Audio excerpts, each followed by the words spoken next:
आप सभी को हरि प्रबोधनी एकादशी तुलसी विवाह की बहुत बहुत बधाई हो। हरि प्रबोधनी एकादशी की तो बहुत सारी कथाएं आती हैं, जिसके संबंध में एक कथा आती है, एक बहुत छोटी सी कथा आती है। एक राजा थे जो एकादशी का व्रत किया करते थे और उनकी रानी भी बहुत धार्मिक थी। जो अच्छे काम करते हैं भगवान उनकी परीक्षा तो ज़रूर लेते हैं। तो भगवान ने सोचा क्यों ना ये राजा जो है ये मेरी बहुत टाइम से एकादशी का व्रत कर रहा है, तो क्यों ना इसकी थोड़ी सी परीक्षा ली जाए। और भगवान ऐसा सोचकर उनकी परीक्षा लेते हैं। एक दिन राजा कहीं जा रहे थे, तो रास्ते में उन्हें एक महिला दिखाई पड़ी। चूँकि वो महिला और कोई नहीं, स्वयं नारायण ही थे, जो उनकी परीक्षा लेने के लिए एक महिला का रूप बनाए हुए थे। और चूँकि स्वयं नारायण एक महिला का स्त्री रूप बनाए हुए थे, तो सोचो वो कितने सुंदर रूप में होंगे, वे कितनी सुंदर होंगी वो स्त्री। तो फिर राजा अपने घोड़े से उतरे और उन्हें पूछा कि हे स्त्री, आप कौन हो। तो उन्होंने बताया कि तो उन स्त्री ने राजा को बताया कि मैं एक अबला नारी हूँ, मेरा कोई नहीं है, मैं अनाथ हूँ। तो राजा ने कहा कि ठीक है, आप मेरे साथ चलिए करके। तो उन महिला ने कहा कि मैं आपके साथ चलने के लिए तैयार हूँ, लेकिन मेरी कुछ शर्तें हैं।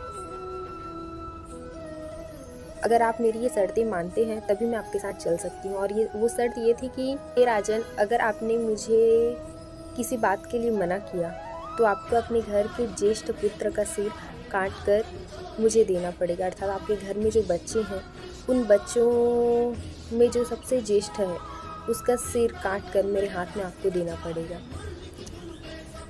राजा भी उस स्त्री को देखकर मोहित हो चुके थे, तो उन्होंने उसे रानी बना लिया और साथ रहने लगे। साथ रहते रहते हरि प्रबोधनी एकादशी आती है, तुलसी विवाह आता है। उस दिन चूँकि एकादशी थी आज के दिन, तो उस स्त्री ने, उस महिला ने, उस रानी ने राजा से कहा कि मुझे आज के दिन मांस खाना है। तो राजा बोले, तुम मांस की बात करती हो, मैं तो आज के दिन अन्न भी नहीं खाता। मेरे कुल में सब लोग एकादशी का व्रत करते हैं, प्रजा व्रत करती है, मैं व्रत करता हूँ, मैं मांस कभी नहीं दे सकता। तो उस महिला ने उनको याद दिलाया कि आपने मुझे रानी बनाने से पहले एक वादा किया था कि आप मेरी किसी भी बात के लिए मना नहीं करेंगे। तो आपको वचन के तहत, आपने जो शर्त मानी थी, उस वचन के तहत आपको अपने ज्येष्ठ पुत्र का सिर काट कर मुझे देना होगा। राजा सोच में पड़े और वो अपनी पहली रानी के पास गए और उन्हें बताया कि मैंने इस रानी से वादा किया था कि ये मेरे साथ तभी चलेंगी जब मैं इनकी हर एक बातें मानूंगा, और अगर मैंने इनकी कोई भी बातें नहीं मानी तो मुझे मेरे बड़े बेटे का, ज्येष्ठ पुत्र का सिर काट कर देना होगा। राजा रानी थोड़े से भावुक हुए और रोने लगे कि तभी ये बातें उनके ज्येष्ठ पुत्र सुन लिए। राजा को ये लग रहा था कि कहीं मैं अगर अपने बेटे के सिर को काटता हूँ तो ये एक प्रकार की हत्या होगी, लेकिन अगर वो स्वयं से राजी हो जाता है तो उसमें किसी भी प्रकार के हिंसा का पाप नहीं लगेगा। मुरध्वज की कथा जैसी ही ये कथा है। राजा ने सोचा कि मेरे घर तो एक वीर पुरुष पैदा हुआ है कि जिसने मेरे लिए, मेरे सम्मान के लिए, मेरे वचन के लिए अपना सिर काटने को तैयार है। उनके बेटे ने कहा कि मांस देने में कोई बुराई नहीं है, क्योंकि इससे आपका वचन नहीं टूटेगा, क्योंकि आप एक वैष्णव हैं और आप एक एकादशी का व्रत करते हैं। आप राजा हैं और आपको देखकर ही पूरी प्रजा एकादशी का व्रत करती है, इसलिए आप मेरा शीश दे दीजिए। इससे आपका वचन भी नहीं टूटेगा और आपका एकादशी का व्रत भी हो जाएगा। तो जैसे ही सब मान गए, राजा मान गए, रानी मान गई और उनका बेटा भी मान गया।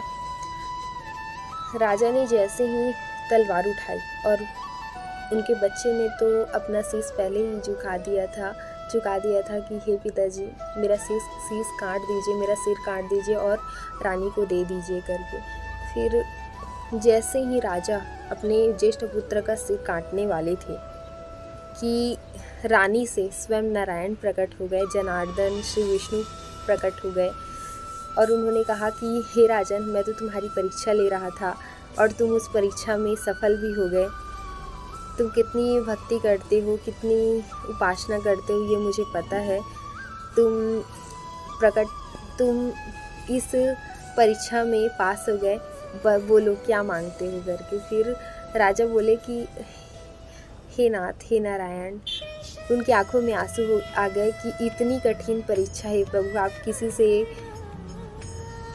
किसी भी युग में मत लीजिएगा, कलयुग में तो लीजिएगा ही मत। ऐसा करके उन्होंने भगवान से कहा कि कलयुग में इस प्रकार का कठिन परीक्षा आप कभी भी किसी भी भक्त से न लें, कलयुग में तो कभी नहीं। और इस प्रकार से ये कथा होती है और भगवान एवं अस्तु, ऐसा ही हो, ऐसा करके भगवान वहाँ से प्रकट होकर अंतर्धान हो जाते हैं। इस प्रकार से ये कुछ समय बाद जब वो राजा और रानी उनके मृत्यु का समय आया तो वो लोग विमान पर बैठकर श्री विष्णु के लोग गए। एक छोटी सी कथा आती है ये हरि प्रबोधिनी एकादशी की। हरि प्रबोधिनी एकादशी की जय हो, तुलसी विवाह की जय।